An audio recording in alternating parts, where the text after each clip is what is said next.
Não existe nenhuma justificativa para que a taxa de juros esteja, nesse momento, a 13,5%. É só ver a carta do cupom para a gente saber que é uma vergonha esse aumento de juros e a explicação que eles deram para a sociedade brasileira. Lula tem razão. A taxa de juros no país é uma vergonha. E a independência do Banco Central, aprovada pelo governo Bolsonaro em plena pandemia, na verdade, foi a criação de um poder do mercado independente da democracia brasileira. Esse tema deu muito o que falar na última semana e por isso ele vai ser o tema de hoje do nosso primeiro Café com Bolos do ano, depois do recesso de janeiro. Caramba, bicho, 5 anos de Café com Bolos, 5ª temporada do Café com Bolos. O pessoal achou que ia acabar? Ah, o Bolos foi eleito e não vai ter mais Café com Bolos. Tá aqui, Café com Bolos, meu povo. E aí, tem tempo para um cafezinho? Para fazer um bom café, meu bem. Essa semana, no meio da polêmica toda do Banco Central, eu fiz uma pergunta no Twitter de quem tinha eleito Roberto Campos Neto, de quem que ele representava na população brasileira. Porque o Lula foi eleito por mais de 60 milhões de pessoas. Algumas pessoas levaram essa pergunta para um lado da crítica bolsonarista ao STF, atacava as decisões do STF, dizendo que o Alexandre de Moraes, os ministros, não tinham sido eleitos por ninguém. É importante a gente separar o joio do trigo. O judiciário é um poder independente, constitucionalmente, e a sua atribuição é justamente julgar, independente do executivo, e aí ele tem a sua legitimidade na Constituição. O Banco Central, não. O Banco Central é um instrumento da execução da política econômica. E até 2 anos atrás,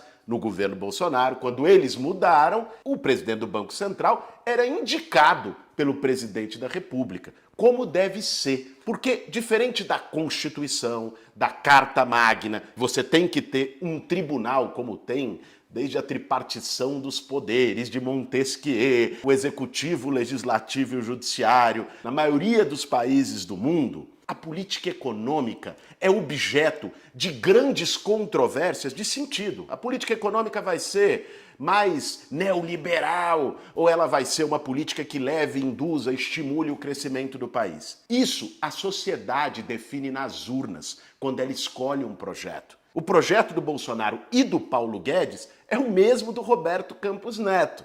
E esse projeto foi derrotado nas urnas. O povo votou por um Estado que combata a fome, por um Estado que retome investimento público, que com isso possa gerar emprego e renda para o povo brasileiro. Por isso, gente, é muito diferente.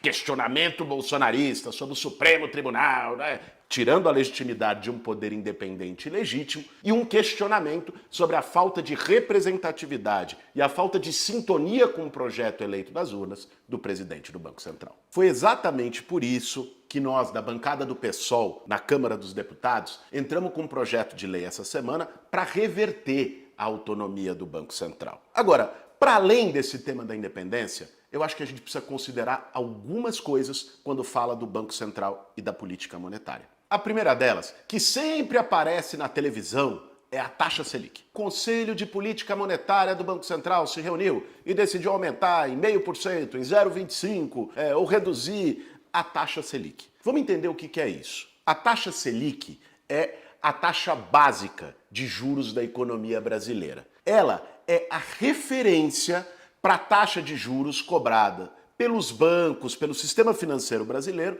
para todos os empréstimos. Então, quando a taxa Selic sobe ou se mantém num patamar muito alto, o que acontece é que há uma tendência para que o juro que você paga no empréstimo para comprar nas Casas Bahia, ou juros do cheque especial, do rotativo do cartão de crédito, ele cresça também. E hoje no Brasil, as famílias comprometem, em média, metade da sua renda com dívidas. Se o juro aumenta, fica mais difícil pagar as dívidas. E claro, fica mais difícil também conseguir um empréstimo.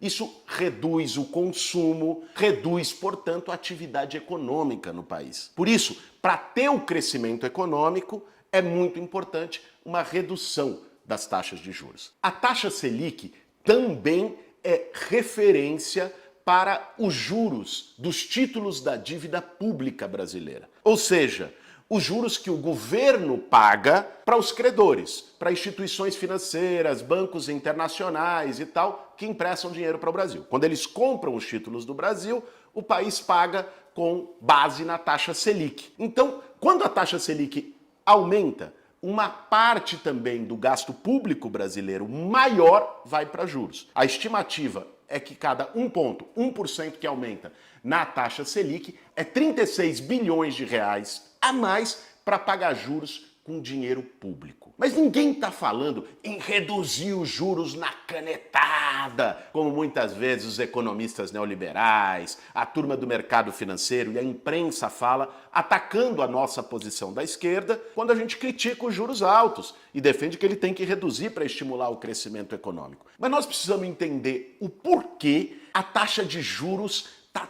tão elevada, nesse patamar tão alto no Brasil. Qual é a lógica que leva a isso? E aí, isso nos leva a um segundo ponto, que é o tema da inflação.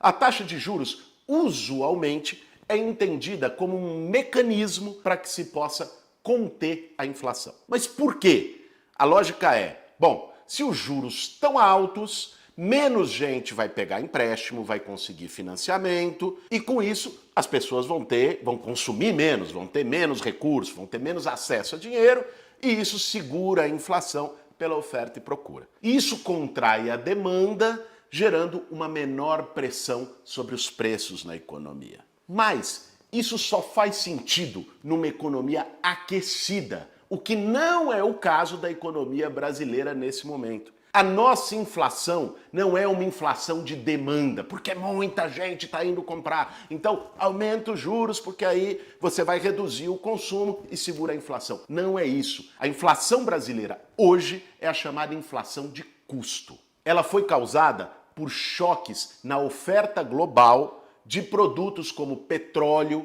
e alimentos. Não faz sentido algum querer conter essa inflação com aumento de juros. E isso é reconhecido, inclusive, por algumas instituições do próprio mercado financeiro. A taxa de juros no Brasil hoje é exorbitante, uma das maiores do mundo. E, além disso, a meta de inflação estabelecida pelo Banco Central, pelo Roberto Campos Neto, é artificialmente baixa. Está em 3%, enquanto a dos Estados Unidos, por exemplo, está na casa dos 7%. Ou seja, é uma meta praticamente inatingível. E por isso se cria a lógica de que tem que se elevar sempre os juros para atingir, supostamente, essa meta asfixiante. É isso que tem acontecido no Brasil e tem causado toda essa controvérsia. Isso toca na questão do papel do Banco Central. O papel do Banco Central brasileiro não pode ser simplesmente controlar a inflação ao custo de todos os outros indicadores. Ele tem que controlar a inflação, garantir a estabilidade monetária, mas ele também tem que organizar as suas decisões pensando no crescimento econômico, na geração de emprego, de renda. Aliás, isso acontece e num país que não é exatamente socialista, chamado Estados Unidos. O Fed, o Banco Central norte-americano, tem um duplo mandato: controlar a inflação e garantir o crescimento econômico. Aqui, historicamente, e por estar muito ligado às figuras do mercado financeiro, o Banco Central só pensa em controlar a inflação e sacrifica muitas vezes o crescimento econômico no país. Aí as pessoas podem se questionar: